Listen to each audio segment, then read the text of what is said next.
You know what, Al? Uh-oh. I was talking to a coworker the other day. Okay, you gave me that look. What does that mean?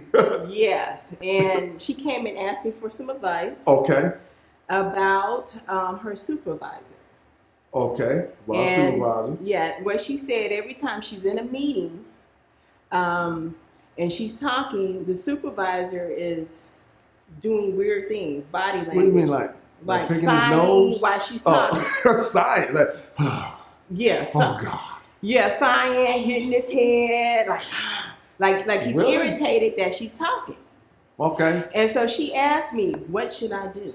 I don't know. It sounds like she needed a new supervisor. The first thing is that's not cool at all. But anyway, what did you tell her? When she said, what should she do? What did you tell her? Well, this is what I told her. And then I said, are you sure that he's doing that only when you talk? Okay. And she said it's happened multiple times. There's a room full of people, and every time it's her turn to talk, he does this. Yes. Like she needs to hurry up and finish. Yes. And I told her, I said, first of all, that's very disrespectful. That's definitely disrespectful. And that depending on how she feels or what level of comfort she has, there's many options that she could actually... She could take. Yeah, she could take. Okay. Now, me personally... Right. But I don't think she has the personality. If that was being done to me... Right. You just gonna run straight jabbing. No, I would just stop and ask them, right. You know, do you have a problem with me speaking? Okay. Because a lot of times, you know, somebody doing something like that might not be aware. That could be very true. So yep. me, I do know you. Y'all know her too. I would just call them on it. Right, just, okay. But I would do it, respectfully. I got you, but you still going to stand up for yourself, make sure you get some things established. Yes. Okay. But then, I guess with her personality, knowing her, because I've been working with her for years. Okay. I, said to her, maybe you should take him aside. Yeah, I can see that. Like after the meeting and say, when I'm talking, this is what I noticed what you're doing. See, that's good advice right there. Yep. And, I wonder, that makes me very uncomfortable, and I think it's very disrespectful, because that's part of communication, your body language. I agree with that. And in case you're not noticing, this is more an issue of body language to start off with than it is necessarily, not necessarily conflict management or something like that, because we don't even know if there's really a conflict here. But we do know that there's some disrespectful body language going on right here, And my grandmother used to always say, actions speak louder than words. That's true. I agree with her, wise wisdom. But I also have learned something else. Something else I learned over the years at Duncan, and that is our behavior does not necessarily line up with internal thoughts and feelings. That means just because someone is doing something on the outside, it doesn't necessarily reflect exactly what they are thinking or feeling on the inside. As a matter of fact, there's a new study that's out right now, that they did recently. I was reading about it, and it says that just because a person is nodding in agreement with you, like this, while you're talking the whole time, that does not mean they're necessarily agreeing with what you're saying. They're more so agreeing with what they're thinking. So they can be sitting there nodding like, this boy is an idiot.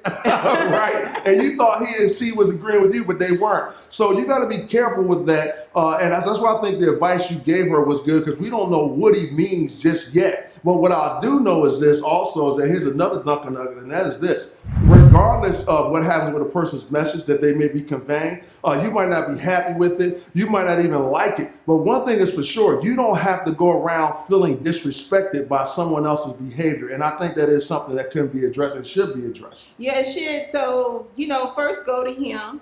And, we talked about in another episode about timing. That's right. Make sure you check that out. It's another episode. If you haven't seen it, if it's not up yet, be on the lookout for it. It's about effective timing and effective communication. And so, and I talk about the timing part, but me being a seasoned employee, and he's doing that to me in a room full of people, and I'm looking at looking around, and other people are feeling uncomfortable. Right. I think I would just call him out on it right then and there. Right. But then I also told her if that didn't work, then she should basically skip level manager and go to his manager and talk about the situation. So she could go to HR.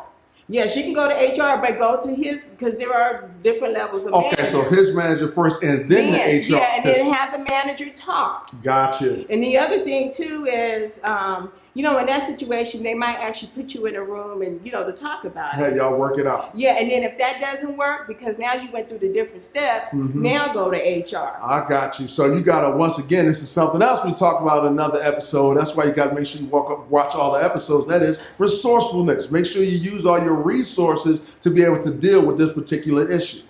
Yeah, so, with body language and, and then also talk about perception. That's right. That might have been her perception, maybe, but you really need to go, and figure it out if that is really the case. Right, so you don't make any assumptions. In other words, yes, especially if you're a young entry-level employee, you don't have to feel disrespected. We keep saying that over and over again, but you also got to make sure that you are getting the right message, that you're receiving the right message, and one of the best ways to do that is to take someone, your manager, pull him or her aside and ask to make sure that he or she is aware of that behavior, and also to make sure it means what you think it means. As a matter of fact, I just remember something. I was at a networking event one time. The guy was sitting there like this the whole time. Now, anybody that's taken a course on body language knows that if you're sitting there with your arms folded, you must be closed to the conversation. Yeah, that's like kind of defensive. Right. So, that's what I was thinking, and I was getting ready to walk away from the guy, but then he leaned in and told me, he said, "Look, man, I'm sorry I'm sitting like this, but I got this mustard. I got mustard all over my shirt." Okay. So he was really trying to cover up his stains. So anyway, so you had to be careful about making that assumption. And the one thing we know is that you cannot necessarily change other people. You got to focus on yourself as well. And so you should always know your own body language, because a lot of times the meaning of your communication is the response that you are getting. So be careful about that also, and make sure your emotions are caught up in it. I remember you were saying it off camera, like this has a lot to do with emotional intelligence too, right? Yeah, emotional intelligence, but I want to go back to the body language. Let's go back to the body language, okay?